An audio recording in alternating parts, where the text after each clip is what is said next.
नमस्कार. शमशेरसिंह नाईक निंबाळकर यांचा प्रचार दौरा चालू आहे. 11 मधून उत्स्फूर्त प्रतिसाद मिळतो आहे आम्हाला. प्रचाराबाबतीत सांगायचं झालं तर समोरून आम्हाला दहशतवाद वगैरे बोललं जातं, पण आम्ही ज्या केसेस जे अनुभवले आता मागच्या महिन्यात, खोट्या केसेस दहशतवाद करून जे आतापर्यंत 35 वर्ष त्यांनी फलटणचा पूर्ण नायनाट केलाय, ती लोक दहशतवादाची भाषा करतात. आम्हाला त्याच्यावरती काही बोलायचं नाहीये. आम्हाला फक्त काम करून दाखवायचंय. जे 35 वर्षात झालं नाही ते आता आम्हाला इथून पुढे करायचंय. आता 35 वर्ष झालं, पलटणची जनता पण त्यांना कंटाळलेली आहे. बस एवढंच सांगेन की काम करणाऱ्या लोकांना मतदान करा. काम म्हणजे तळागाळातल्या जनतेसाठी तगमग असणाऱ्या लोकांना मतदान करा. बस.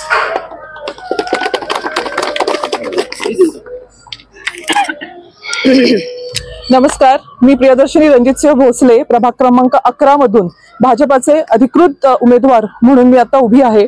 मला जर बोलायचं म्हटलं तर फलटणमध्ये मी लग्न होऊन आता 10 ते 12 वर्ष झालेले आहेत, पण फलटणचा विकास मी या कालावधीमध्ये जेवढा पाहिजे तेवढा बघितलेला नाहीये.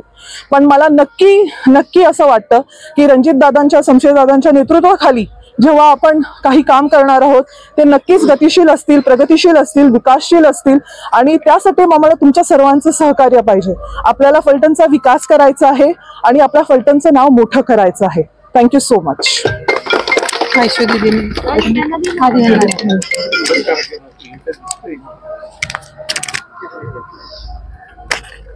नमस्ते, मी संदीप दौलतराव चोरमले, वार्ड क्रमांक 11 मधून भारतीय जनता पार्टीचे अधिकृत उमेदवार म्हणून या ठिकाणी उभा आहे.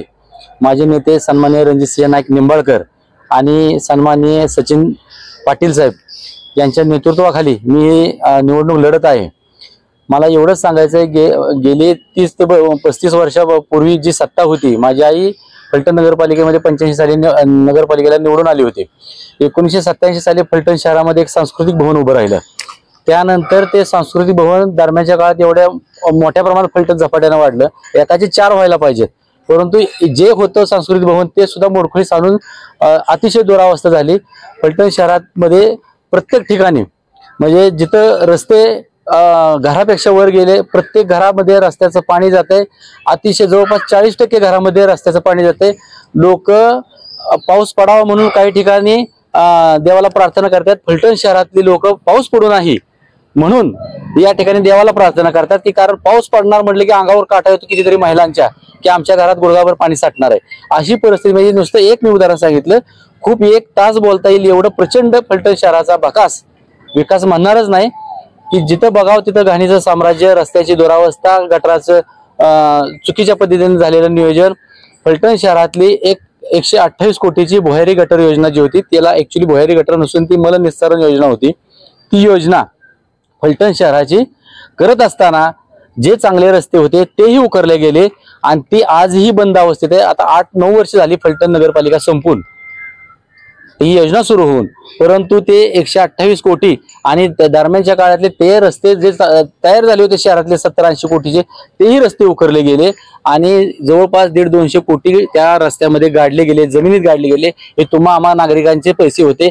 अतिशय दुर्दैवी अशी घटना आहे की फलटण शहराचे जे नगरसेवक होते ते नगरसेवकच कॉन्ट्रॅक्टर आहेत आणि ही कॉन्ट्रॅक्टरांचीच नगरपालिका होती पूर्वीची. तर जे आमचे कॅन्डिडेट आहेत भारतीय जनता पार्टीचे, या ठिकाणी माझे नेते माननीय शमशेरसिंह नाईक निंबाळकर हे या ठिकाणी नगराध्यक्ष पदाचे उमेदवार म्हणून या ठिकाणी फिरतायत आणि नागरिकांना आवाहन करतायत.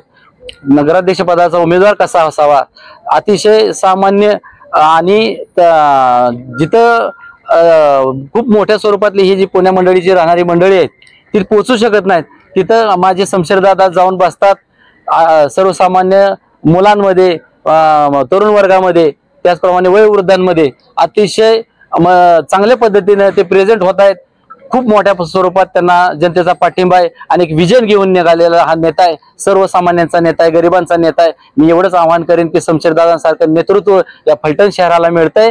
शमशेरदादा निश्चितपणे या फलटण शहराचा कायापालट केल्याशिवाय राहणार नाही आणि असं नेतृत्वाच्या बरोबर आम्हाला नगरसेवक म्हणून काम करण्याची संधी मिळाली तर भविष्यामध्ये आम्ही ते आमचं भाग्य समजू. असा शमशेरदादांसारखा नेता आम्हाला आणि ह्या फलटण शहराला मिळावा आणि हा मिळालाय. तुम्ही सर्वांनी मी जनतेला आवाहन करतो की शमशेरदादांसारखं जे नेतृत्व आहे त्या नेतृत्वाला भरघोस मताने विजयी करा आणि या फलटण शहराचा कायापालट करण्यासाठी, सुजलाम सुफलाम करण्यासाठी, एक फलटण शहर हे आपलं ऐतिहासिक शहर आहे, एवढं छान सुंदर शहर आहे, छत्रपती शिवाजी महाराजांची सासरवाडी, छत्रपती संभाजी महाराजांचा आजोळ आहे. या शहराचा अक्षरशः दुरावस्था झाली आहे. त्या ह्या शहराला पुन्हा नव्यानं स्वरूप देण्यासाठी शमशेरदादांचं सारखं एक तडफदार नेतृत्व या ठिकाणी आपण पुढे नेऊया आणि त्यांचे हात बळकट करूया. एवढंच मी जनतेला आवाहन करतो. त्यांना भरघोस मताने विजयी करा. धन्यवाद.